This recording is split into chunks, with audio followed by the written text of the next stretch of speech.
Okay, सो हाल फिलहाल की situation क्या है रिलेशनशिप में? हमें मिल रहा है पेज ऑफ वॉन्ड्स। आप दोनों के बीच में एज गैप हो सकता है। आप या आपके पर्सन की उम्र आपसे छोटी है, ऐसा ज्यादा मुझे दिखाई दे रहा है। बहुत ही इमेच्योर्ड एनर्जीज के अंदर ये ऑपरेट कर रहे हैं, और ये रिलेशनशिप है ना, इस वक्त आप दोनों के अंदर जो एनर्जीज मुझे यहाँ पर दिखाई दे रही है वो बैलेंस नहीं है। अगर आपके जो पार्टनर हैं वो ईस्ट है तो आप वेस्ट हैं। हम दोनों के बीच का जो तालमेल है ना, वो नहीं ठीक तरीके से बैठ पा रहा है हाल फिलहाल। ठीक है, इसको हम क्लैरिफाई करेंगे। एक बार कार्ड्स ओपन अप कर ले, उसके बाद अब हम पूछ रहे हैं कि आपकी फीलिंग्स क्या है। हमें मिल रहा है द स्टार। आप इस रिलेशनशिप में सीरियस हैं, बहुत ज्यादा ही अपने अपने पार्टनर से अट्रैक्टेड हैं, फील करना चाहते हैं, इस रिलेशनशिप को आगे बढ़ाना चाहते हैं, रिलेशनशिप को नेक्स्ट लेवल तक लेकर के जाना चाहते हैं। डेफिनेटली आपकी जो फीलिंग्स हैं दे आर लाइक, आप बहुत ज्यादा उनसे अट्रैक्टेड महसूस करते हैं, ऐसा मुझे एक चीज दिखाई दे रही है। सेकंड चीज, ये रिलेशनशिप आपके लिए बहुत इंपॉर्टेंट है। ओके, हम इसको क्लैरिफाई करेंगे। थर्ड, हमें मिल रहा है आपके पार्टनर की क्या फीलिंग्स है। हमें नाइट ऑफ कप्स का कार्ड मिल रहा है। आपके पार्टनर भी आपके लिए अट्रैक्टेड हैं, आपको इस रिलेशनशिप में सीरियस हैं। अगर मैं कहूं, अभी तक के जो कार्ड्स हमें मिल रहे हैं, लेकिन मेच्योर्ड एनर्जीज नहीं है। हो सकता है आप दोनों की एज शायद इतनी नहीं हो, काफी छोटी उम्र में हो, या तो फिर हो सकता है कि आप दोनों का जो नेचर है वो दोनों का ही नेचर अलग अलग है। ओके, ऑब्स्टिकल्स या प्रॉब्लम्स या दिक्कत क्या है आप दोनों के रिलेशनशिप में? हमें मिल रहा है सन। ओके, यहाँ पर हमें स्टार भी मिल रहा है, द सन भी मिल रहा है। देखिए, यहाँ पर कुछ दिन ऐसे होते हैं जब बहुत अच्छे तरीके से आप दोनों का अच्छे तरीके से हिल मिल करके आप आगे बढ़ते हैं। कभी कभी ऐसे दिन आते हैं जब आप दोनों के बीच में लड़ाई झगड़ा हो जाता है, कभी कभी ईगो क्लैशेस हो जाते हैं, कभी कुछ ऐसी चीजें हो जाती हैं जो कि आपको पसंद नहीं आती या उनको पसंद नहीं आती है। ये रिलेशनशिप के बारे में सोचते बहुत हैं लेकिन एक्शन नहीं ले रहे आप दोनों। देखिए, आप दोनों के अंदर फीलिंग्स हैं, लेकिन आप दोनों को है ना एक दूसरे को समझने में अभी टाइम लग रहा है, और यही है प्रॉब्लम्स मेन जो मुझे इस वक्त दिख। मैंने कहा ना, ये रिलेशनशिप में है ना, अब यहाँ पर जो 7 ऑफ कप्स का कार्ड आ रहा है ना, सिचुएशंस बदल रही हैं। ठीक है, कुछ लोगों के लिए बात यहाँ पर है कि आप और आपके पर्सन एक दूसरे के साथ में अभी कमिटेड रिलेशनशिप में नहीं है। हो सकता है ट्राई कर लें, जो वो मॉडर्न टर्म्स हम कहते हैं कि देखते हैं अगर सेट होगा, अच्छा लगेगा तो आगे बढ़ेंगे वाली सिचुएशन यहाँ पर अब दिख रही है। कुछ लोगों के लिए यहाँ पर आप कमिटेड नहीं है, ये रिलेशनशिप में एक दूसरे को जानना चाह रहे हैं कि अगर वर्कआउट करता है तो हम देखेंगे फ्यूचर के अंदर कैसा होगा, क्या हो सकता है। स्टार के साथ में हमें फूल का कार्ड मिल रहा है। डेफिनेटली कुछ लोगों के लिए आप नई शुरुआत कर सकते हैं। आप जो ये वीडियो देख रहे हैं, आप रिलेशनशिप में नई शुरुआत कर सकते हैं, आगे बढ़ सकते हैं इसी रिलेशनशिप के अंदर या किसी और रिलेशनशिप के अंदर।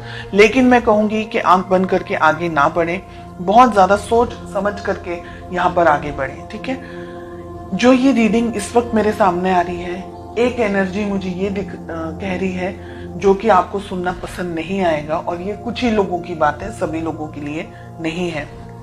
मुझे यहाँ पर ऐसा लग रहा है कि दोनों में से एक पार्टनर, सभी लोगों के लिए नहीं है ये बात, कुछ ही लोगों के लिए है। मुझे लग रहा है यहाँ पर दोनों में से एक पार्टनर सीरियस नहीं है इस रिलेशनशिप को लेकर के, और वो आप है। ठीक है, आपके पर्सन ऑन कॉन्ट्रेरी ये रिलेशनशिप के बारे में आगे सोच रहे हैं, आगे बढ़ते हुए मुझे दिख रहे हैं, लेकिन आप अभी भी क्लियरिटी आपको नहीं मिल रही है। आपको ये रिलेशनशिप में रहना है, नहीं रहना है, ये व्यक्ति सही है, नहीं है, ऐसे बहुत सारे क्वेश्चंस के अंदर आप ऑपरेट करते हुए मुझे दिखाई दे रहे हैं। डेफिनेटली इस रिलेशनशिप के अंदर बैलेंस नहीं है। सन के साथ में हमें टेम्परेंस का कार्ड मिल रहा है। दोनों ही मेजर आर्काना के कार्ड्स हैं, यानी इस रिलेशनशिप के अंदर बैलेंस नहीं बन रहा है, रिलेशनशिप एस्टैब्लिश नहीं हो पा रहा है। रिलेशनशिप को जो आगे लेकर जाना है तो एक व्यक्ति थोड़ा सा झिझक रहा है, समझ नहीं पा रहा है कि रिलेशनशिप में इस पर्सन के ऊपर ट्रस्ट करे नहीं करे। इस वजह से है ना इनबैलेंस्ड एनर्जीज बहुत ज्यादा दिख रही है मुझे।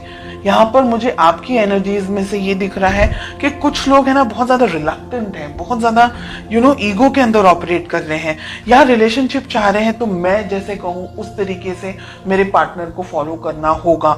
ऐसी एनर्जीज भी यहाँ पर, रिजिड एनर्जीज, ऐसी टफ एनर्जीज, ऐसी हैवी एनर्जीज यहाँ पर मुझे मिल रही हैं। आफ्टर क्लैरिफिकेशन भी रिलेशनशिप को दोनों को संभालना होगा, ईगो को साइड में रख करके। शादी ब्याह तक आपकी बात पहुंच सकती है, शादी होने के भी बहुत सारे चांसेस हैं। अगर आप लॉयल्टी चाहते हैं या अगर ये जानना चाह रहे हैं कि क्या व्यक्ति आपके लिए सही है नहीं है, तो ये व्यक्ति आपको बहुत ज्यादा उनके दिल में आपके लिए बहुत फीलिंग्स है, बहुत ज्यादा इमोशंस है, बिकॉज उनके लिए हमें दोनों तरफ कप्स के ही कार्ड आ रहे हैं। ठीक है, थोड़ी इमेच्योर एनर्जीज होंगी, थोड़ा सा गुस्सेल स्वभाव हो सकता है या ऐसी एनर्जीज है, पर ये व्यक्ति आपके लिए बहुत कुछ कर सकते हैं। और फ्यूचर की अगर मैं बात कहूं तो यहाँ पर मुझे लग रहा है, मैंने जैसे कहा आपको अभी, कि एक पर्सन तो डिसाइड ही नहीं कर पा रहा है कि उसको सच में ये रिलेशनशिप में रहना है या नहीं रहना है। अब एनर्जी वाइस वर्सा भी हो सकती है। ओके, हो सकता है कि ये सब जो भी बात है वो आपके लिए और आपके पार्टनर के लिए ना हो, तो वाइस वर्सा एनर्जी भी हो सकती है। जो भी आपके साथ रिलेट कर रहा है बस उसी मैसेज को लें, बाकी को स्किप कर दें। ये दुविधाओं में रहने वाला है, फिर समझ नहीं आने वाली है रिलेशनशिप के अंदर, क्योंकि अगर आप दोनों ने ही इस रिलेशनशिप के ऊपर काम नहीं किया, वर्क नहीं किया, बहुत ज्यादा ईगो के अंदर ऑपरेट कर रहे हैं, या आई एम समथिंग समझ रहे हैं, या ये सोच रहे हैं कि रिलेशनशिप है बहुत ज्यादा उसको इतना ज्यादा इंपॉर्टेंस नहीं देना, इस पर्सन को ज्यादा ठीक तरीके से नहीं समझ रहे, या अगर आपके पर्सन आपको ठीक तरीके से नहीं समझ रहे, तो ये रिलेशनशिप है ना बिल्कुल सर्कल की तरह हो जाएगा और वो कहीं नहीं जाएगा। और रिलेशनशिप के अंदर एक व्यक्ति जो जितनी भी मेहनत कर सकता है, जितने भी एफर्ट्स लगा सकता है वो लगाएगा, और जो दूसरा व्यक्ति है वो फिर शांत हो जाएगा या वो रिलेशनशिप से थोड़ा सा डिस्टेंस में आ जाएंगे। तो हेवी एनर्जीज है, इसलिए आप दोनों को रिलेशनशिप को संभालना होगा, इसकी वैल्यू करनी होगी, रिलेशनशिप को एक दूसरे की वैल्यू करनी होगी, एक दूसरे को और मौके देने होंगे। अपनी बिजी लाइफ से हट करके रिलेशनशिप के ऊपर, अपने काम को लेकर के, इस रिलेशनशिप को लेकर के थोड़ा और ज्यादा फोकस्ड होना पड़ेगा। ऐसी एनर्जीज मुझे यहाँ दिख रही है।